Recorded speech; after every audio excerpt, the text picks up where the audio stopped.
GeoGebra classic 6ல் கானிக் section, அதாவது கூம்பு வளைவுகளை எப்படி உருவாக்குறது அப்படிங்கிறத இந்த வீடியோவில் தெரிஞ்சுக்கோம். ஜியோஜிப்ரா கிளாசிக் 6ல் வியூவில் நம்ம 3D கிராஃபிக்ஸ் வியூவை ஓப்பன் பண்ணி வச்சுக்கிறோம். அதில் இப்போ நமக்கு பேஸ் பிளேன் அப்படிங்கிறது தெரியுது. இதை ரைட் கிளிக் பண்ணி என்ன பண்ணிக்கிறோம், ஷோ பிளேனுங்கிறத டிக்கை எடுத்து விட்டுறோம். அதே மாதிரி ஆக்சிஸையும் எடுத்து விட்டுறோம். இப்போ இன்புட் பாரில் டைப் பண்ணுறதுக்கு நம்ம இந்த கீபோர்டை யூஸ் பண்ணிக்குவோம். பாருங்கள், Z square equal to X square plus Y square அப்படிங்கிறத நம்ம கிளிக் பண்ணோன்னா நமக்கு அந்த தேவையான டபுள் கோன் கிடச்சிடுது. பாருங்கள், இந்த 3D கிராஃபிக்ஸ் வியூவில் கிளிக் பண்ணிவிட்டு நம்ம இதை மவுஸை கிளிக் பண்ணி ஜூம் பண்ணோம்னா நமக்கு தேவையான அந்த கோன் வந்து நமக்கு வடிவம் கிடச்சிருது. கோன் மேலே கிளிக் பண்ணி நம்ம அதோட கலரை வேணால் மாற்றிக்கலாம். பாருங்கள், கலர் அப்படிங்கிறதுல நான் இப்போ ரெட் கலரை கிளிக் பண்ணிக்கிறேன். அதோட ஒப்பாசிட்டியையும் ரைஸ் பண்ணிக்கிறேன். இப்போ நான் அதை எடுத்து விட்டோன்னா பாருங்கள், நமக்கு ரெட் கலரில் கோன் கிடைக்குது. ஓகே, இப்போ கட் பண்ணுறதுக்கு பிளேனாக உருவாக்குவோம். அதற்கு இசட் ஈக்குவல் டு கே அப்படின்னு டைப் பண்ணி என்டர் ப்ரெஸ் பண்ணோம்னா பாருங்கள், ஒரு ஸ்லைடர் உருவாகிட்டு கேக்கு இசட் ஈக்குவல் டு கேங்கிற பிளேனும் நமக்கு கிடைக்குது. இந்த ஸ்லைடரை மூவ் பண்ணோம்னா நமக்கு பிளேன் கட் பண்ணுற இடம், நமக்கு இந்த பிளேன் கோனில் கட் பண்ணுற இடம் தெரியுது. இந்த ஸ்லைடரில் இருக்கக்கூடிய 3 டாட்டை கிளிக் பண்ணி செட்டிங்கில் போய் ஸ்லைடரோட ரேஞ்சை வந்து நம்ம என்ன பண்ணிக்கலாம், -10லேருந்து +10க்கு மாற்றிக்கிட்டோம்னா பிளேன் இன்டர்செக்ட் ஆகிறது இன்னும் நமக்கு கிளியராக தெரியும். பாருங்கள், ஒரு பெரிய சர்க்கிள் நமக்கு கிடைக்குது. இந்த சர்க்கிள் வடிவத்தை நம்ம ஒழுங்காக பார்க்குறதுக்கு என்ன பண்ணுவோம், இதில் இருக்கக்கூடிய இன்டர்செக்ட் 2 சர்ஃபேசஸ் அப்படிங்கிற டூலை யூஸ் பண்ணி 2 சர்ஃபேஸை நம்ம செலக்ட் பண்ண போகிறோம்.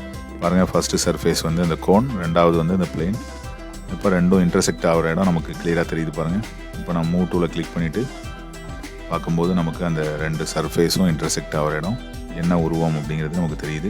இது கீழே இருக்கிற கோன்லையும் தெரியுது. பாருங்கள், இப்போ நான் ஸ்லைடரை ப்ளே பண்ணேன்னா நமக்கு அந்த வடிவம் என்ன கானிக் செக்ஷனில் வரக்கூடிய நமக்கு சர்க்கிள் அப்படிங்கிறது இதுலேருந்து தெரியுது.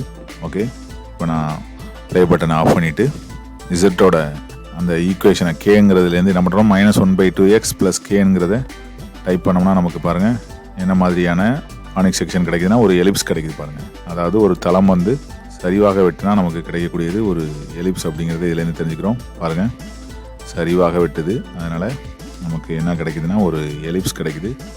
எலிப்ஸோட படம் வந்து இப்போ நமக்கு கானிக் செக்ஷன் அப்படிங்கிறது தெரியுது, ஒரு தளம் வெட்டுறதுனால வரக்கூடிய உருவம். அடுத்தது மீண்டும் அந்த ப்ளே பட்டனை ஸ்டாப் பண்ணிவிட்டு அந்த -1/2 எடுத்துகிட்டு +5 நம்ம அந்த இடத்துல போட்டோம்னா நமக்கு பாருங்கள் இப்போ என்ன தெரியுது அப்படின்னா, நமக்கு தெரியக்கூடிய உருவம் ஒரு ஹைப்பர்போலா. அதாவது மேல் பக்கத்தில் இருக்கக்கூடிய கோன்லையும் வெட்டுது, கீழ் பக்கத்தில் இருக்கக்கூடிய கோன்லையும் வெட்டுது.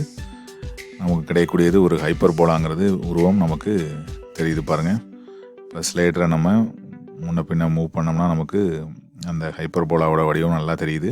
இப்போ எலிப்ஸ் பார்த்தாச்சு, சர்க்கிள் பார்த்தாச்சு, இப்போ ஹைப்பர்போலாவையும் நம்ம பார்த்துட்டோம். x + கேன்னு டைப் பண்ணோம்னா நமக்கு கிடைக்கக்கூடியது ஒரு பேரபோலா. இப்போ பரவளையத்தோட வடிவம் நமக்கு கிடைக்குது. பாருங்கள், இப்போ ஸ்லைடரை நம்ம ப்ளே பண்ணோம்னா நமக்கு அந்த பரவளையம் எப்படி இருக்குங்கிறது நமக்கு 3D கிராஃபிக்ஸ் வியூவில் தெரியுது. பாருங்கள், பரவளையம் எப்படிப்பட்டது, மேலே உள்ளதுலேயும் கிடைக்குது, கீழே உள்ளதையும் கிடைக்குது.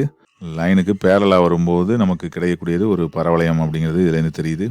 அப்போ பரவளையம் எப்படி உருவாகுங்கிறத நம்ம தெரிஞ்சுக்கிட்டோம். இப்போ மொத்தத்தில் ஒரு ஈஸியாக ஒரு கானிக் செக்ஷனை எப்படி 3D கிராஃபிக்ஸ் வியூவில் உருவாக்குங்கிறத இந்த வீடியோவில் நம்ம தெரிஞ்சுக்கிட்டோம். இந்த தகவல்கள் உங்களுக்கு பயனுள்ளதாக இருக்கும்னு நினைக்கிறேன். நன்றி, வணக்கம்.